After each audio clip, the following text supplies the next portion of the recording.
All right, let's do it. It's Eric Arnold, occasionally known as the Big E, here in the Sports Barn. This episode will be the Sports Barn as we are going to recap our weekend as far as picks go and give you the Monday Night Football pick. Uh, Welcome to any new subscribers that we have. We're breaking out here. Big E is breaking out. Look out. We've got some, well, we kind of got a dual thing going at the moment. Originally, Sports Barn was meant for sports handicapping, football, college basketball, baseball. Um, at the moment, the dual thing is it seems like the rest of the internet wants me to talk about politics, which I find a little odd. But nevertheless, that's going to be an episode coming up later today. But for now, let's cover what went on this weekend. I got my notes here, some things that I did not pick. Did you see this game 4 of the Baseball World Series? I guess crazy ending where the Tampa Bay was down, a run in the ninth inning, 2 outs, and they scored 2 runs on a little league play to win the game.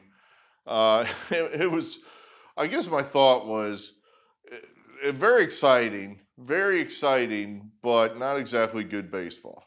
The baseball to a T in the year 2020, where the center fielder makes an error, and he's out there, I think, because the Gold Glove center fielder, who was not in center field at that time, Cody Bellinger, I guess he wasn't. Was he not out there because he hurt his arm celebrating? At the end of the NLCS. Do I have that right, or am I making that up? I think that's why he wasn't out there.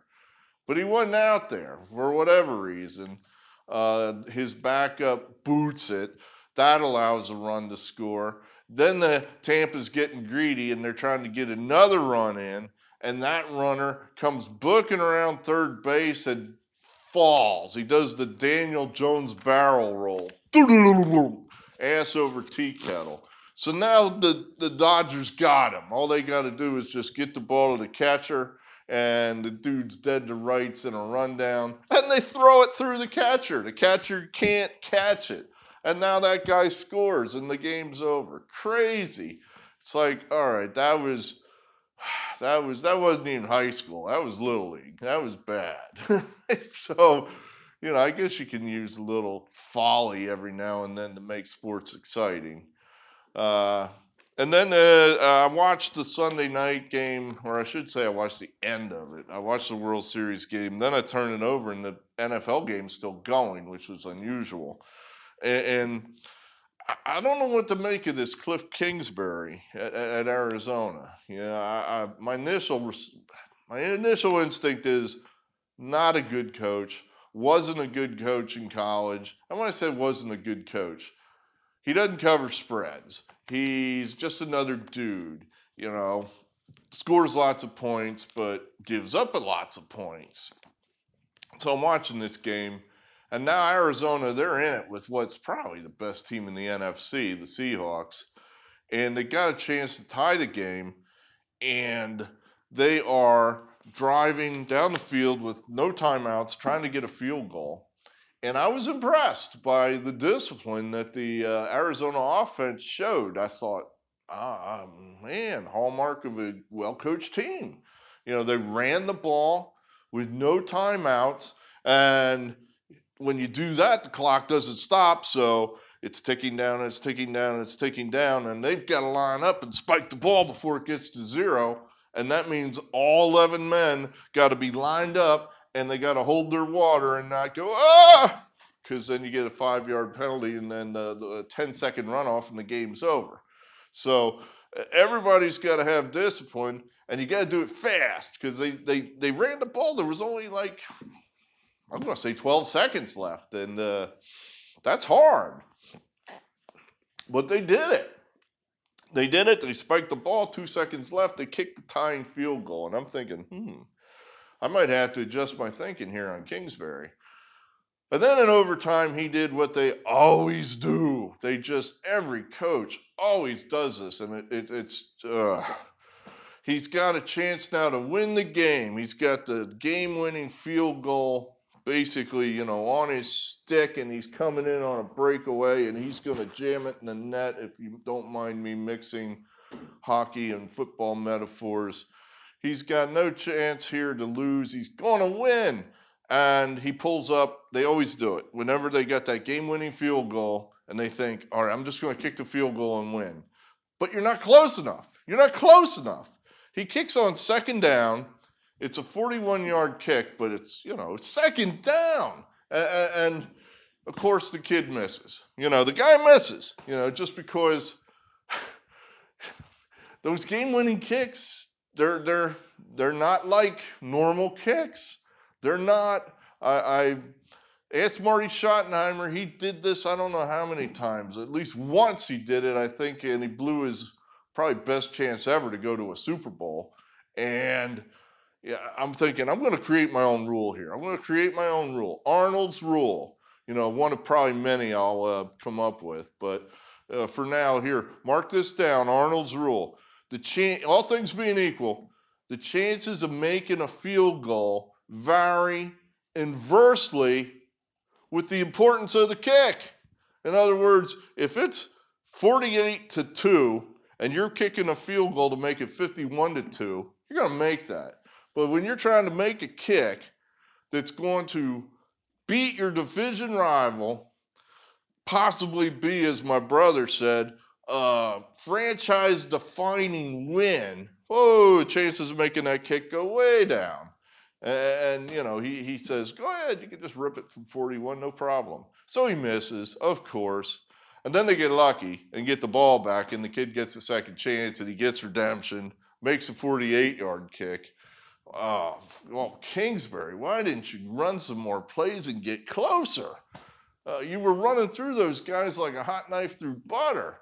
I don't know. Well, he got the win, so I still don't know what to think of Kingsbury. I don't know if we're gonna. I think we're gonna have to start looking at him as a half decent coach. I mean, the results are starting to pile up for that guy. So, all right, what else? Let's show you what I did.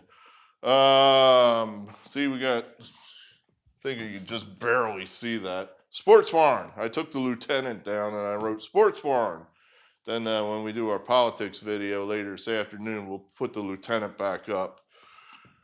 All right, well, let's see. Thursday night, we had the Giants with a close loss over the Eagles. They covered. Appy State Friday night, easy winner. Subscriber X, unimpressed with the fact that I took Jacksonville State, or that I even bothered to handicap the game to begin with. Well, they won outright. I'm not embarrassed by that, subscriber X. I'm happy with that. You get these AA teams. A lot of those AA teams are just as good as the bottom rungs of 1A. Why do you think Northern Iowa gives Iowa a game every other year? Why do you think North Dakota State plays, whenever they play their 1A team, they always give those guys trouble? So, winner there. Tulsa ran over South Florida, as I hoped they would. Winner there. Auburn, we got lucky there. That was a back and forth game, and we were laying the 3.5. Luckily, we got the last touchdown. Kansas State, they ran over Kansas. Subscriber Rusty Hall, he wants to get t-shirts made up that Les Miles put his kids through college. There's something to be said for that. You're always looking for a good team to bet on, but you can do it the other way too. You can look for bad teams to bet against. And Kansas is a bad team. Whoops, excuse me. I don't know what happened there. UTEP's better than we're giving them credit for. They're beating us every week, so that's a loss. Liberty, that's a pretty good team there. They score lots of points. That was a winner. Alabama cruises at Tennessee. They lost one of their best receivers for the year, so that might hurt them going forward. Virginia Tech loser. I don't want to hear the words Virginia Tech anymore. I'm putting them in the pile with Pitt and Boston College. No more. I don't want to hear that word Virginia Tech. No more. Navy losing. They could not quite stay with Houston. It was close. That probably could have gone either way. Penn State loss. What?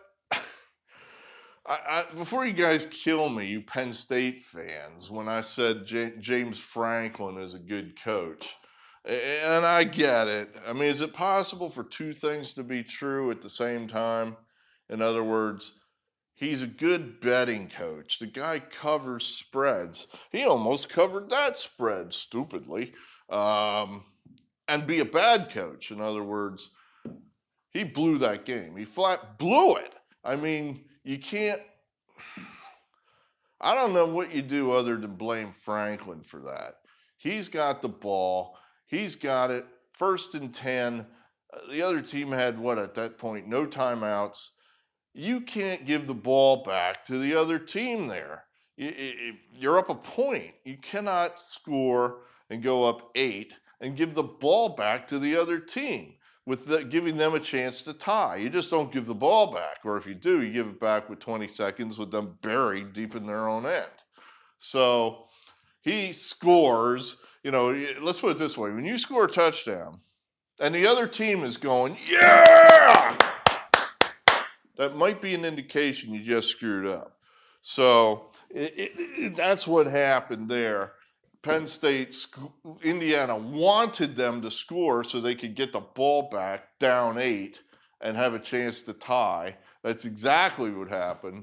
And then Indiana won the game in overtime. So, yeah, I mean, we deserved to lose that. We were leading 5.5, and Penn State, I don't know. I guess they're just not very good, or Indiana's much better than we're giving them credit for.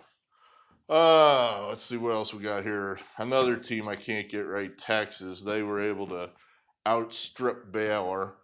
Ohio State, I think we got that one pretty much just exactly the way I said it would go, in that they didn't show well early, but Ryan Day needs to run the score up. I mean, I guess literally.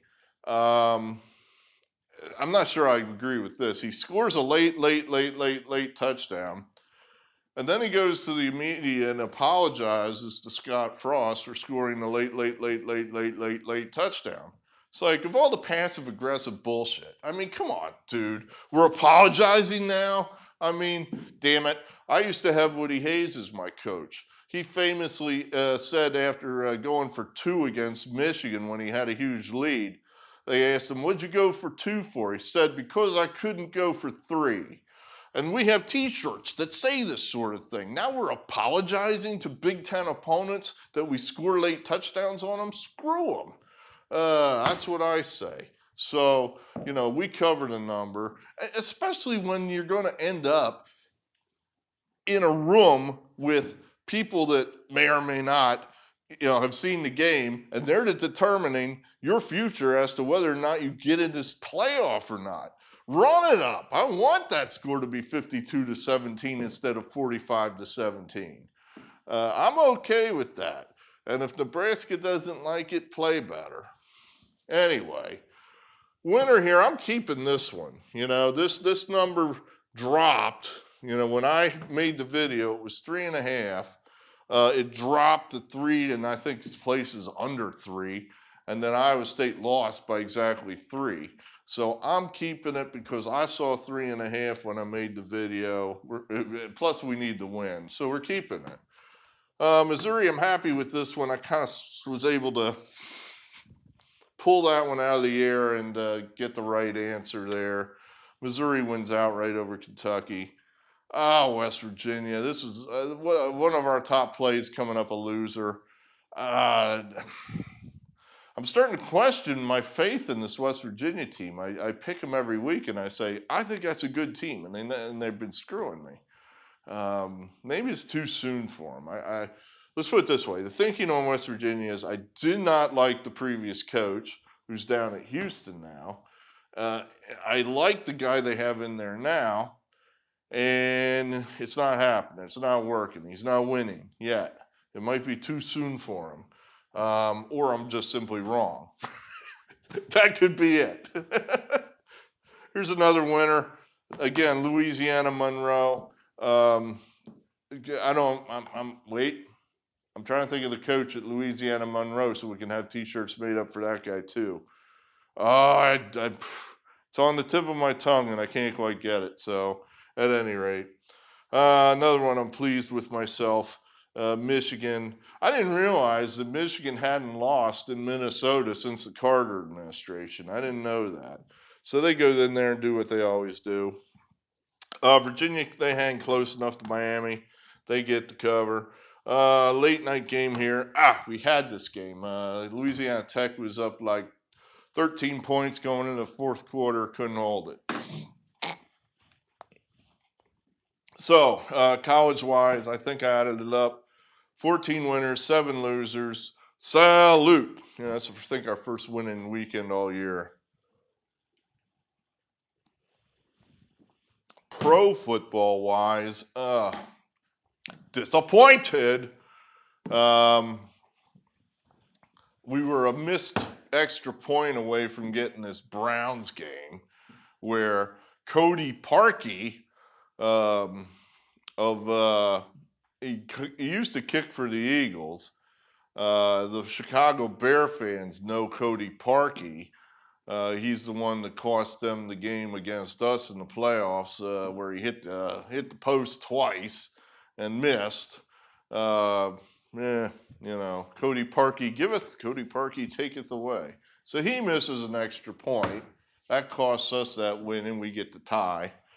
The Lions game, what is it with these guys? Another game where you're on that 1 point deal there, and all the Falcons got to do is fall on the damn ball and kick a 20-yard field goal, and the game's over. But rather than do that, the guy ends up scoring a touchdown, putting it at within reach there for the Lions. I think that put them down 5 or 6 at that point. And now the Lions get the ball back. They don't have a lot of time, but they have the ball. And sure enough, they drive the length of the field, scored a winning touchdown on the last play, and beat the Falcons, who should have just fallen on the ball and kicked the winning field goal. At any rate, we got the cover. The Jets there, I hope that amazed all of you, because I love it when I can pick those ridiculous, don't do that, they're terrible teams, and they end up covering. That always makes me think I'm Jesus or something.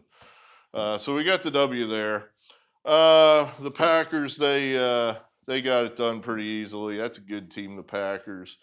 The Texans, not a good team. I mean, that's another team I think you could just fade with impunity. They're getting way, way, way too much credit. Way too much credit the Texans are getting. That's not a good team. And the numbers are not reflecting it the way they should. And then the day fell apart. We miss a field goal. Stephen Gostkowski has screwed me all year. I had the Titans early in the year at Denver. Gostkowski must have missed every kick he had that day, and they didn't cover. We got lucky covering last week after Gostkowski kicked the ball into the line and had a blocked field goal returned on us for a touchdown. And then he lines up for the game-tying field goal after Tennessee trailed the whole game. They make the dramatic comeback. We kick the field goal to tie it, to send it into overtime, where then hopefully we're going to beat the Steelers, and he misses. So, that one could have gone the other way. It didn't. We lost.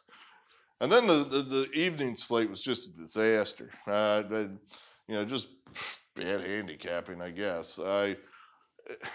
As I told my brother Mark, I just have not been incorporating the COVID into my handicapping. I just haven't.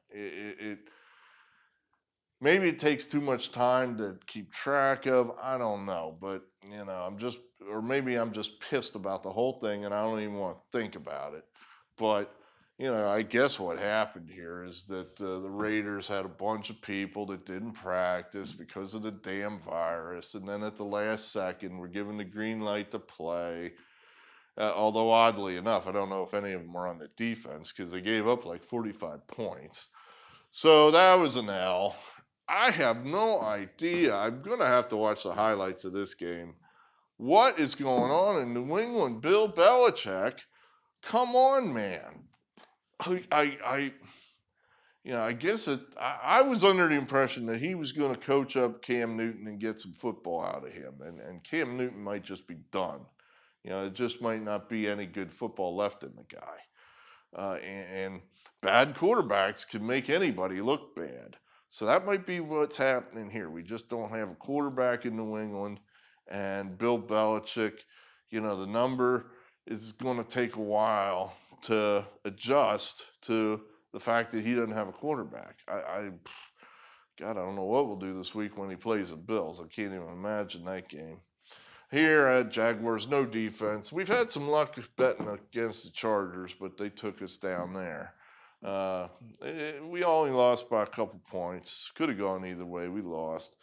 So break-even week in the NFL, 4-4-1. Monday night game. Here we go. Monday night game. Bears, Rams. For you new people, there's no player in the NFL. How to say this? Maybe the only player in the NFL I would pay money to see play is Nick Foles. And you're saying, well, that's kind of odd.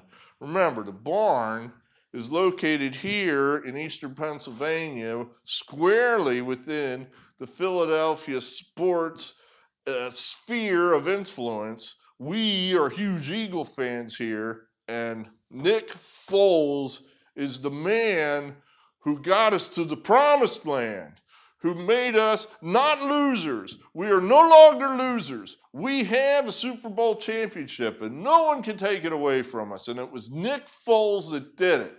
And then we kicked him out of town. And now he's with the Bears. So now he's with the Bears. And, I'm trying not to be a fanboy here and just this is essentially a playoff game. I know that sounds a little over the top, considering the Bears are 5-1, the Rams are 4-2. We're in week 7, but this is an unusual year in that somebody's going to take steal a playoff spot out of the East with a sub 500 record. And even though they've added a playoff spot, there's just so many good teams this year that are going to have good records. The whole Western Conference is above 500. The Central, you have the Packers and the Bears, and then the Vikings, they're still a pretty good team, although, I guess that's the team that might be the odd man out because the record stinks. The Buccaneers, the Saints, even the Panthers. So, you really need this game if you're these two teams. You want to have that tiebreaker over the other because it's probably going to come down to that in a wild card situation as far as who gets in. I'm going to take Nick Foles. I can't go against him. I've been going against him, and he's been crucifying me. So I've denied him twice, and I don't want to be John the Baptist and deny him 3 times. So I'm taking Nick. We're going to take Nick Foles. I got no confidence, 1 star. But he's won some big games out there in LA. He really has for the Eagles, and he's had some success against the Rams. I don't know. This is a Monday night game, and Nick is generally a primetime player. So I think that's where we got to be here. I mean, we're getting 6 points. In an empty stadium, where I get it that's your home and you have a small advantage, but that's a lot of points. I don't know the Bears are that much worse than the Rams. So that's how we're going to shoot that one. We're going to take the Bears.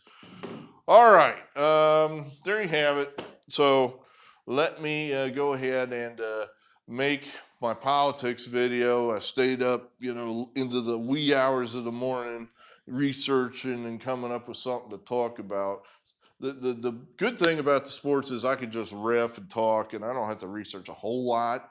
In politics, it's almost like, all right, I got to be precise here. The whole internet's going to come down on me as a liar. So I got to try to make sure we're pretty close to, accurate. Um, anyway, thanks for being here. We'll get some sports videos. Let's see, sports schedule. Generally, we try to get the college football slate up to you by Thursday, NFL slate to you by Friday. We'll try to adhere to that. I think we can do it. The politics barn, that's kind of something that's being built on the fly. Yeah, all right. So stay tuned for that video, and I'll talk about that when we do that video. Good. All right. Thanks for being here. Good gambling, good luck, and good day. Good afternoon.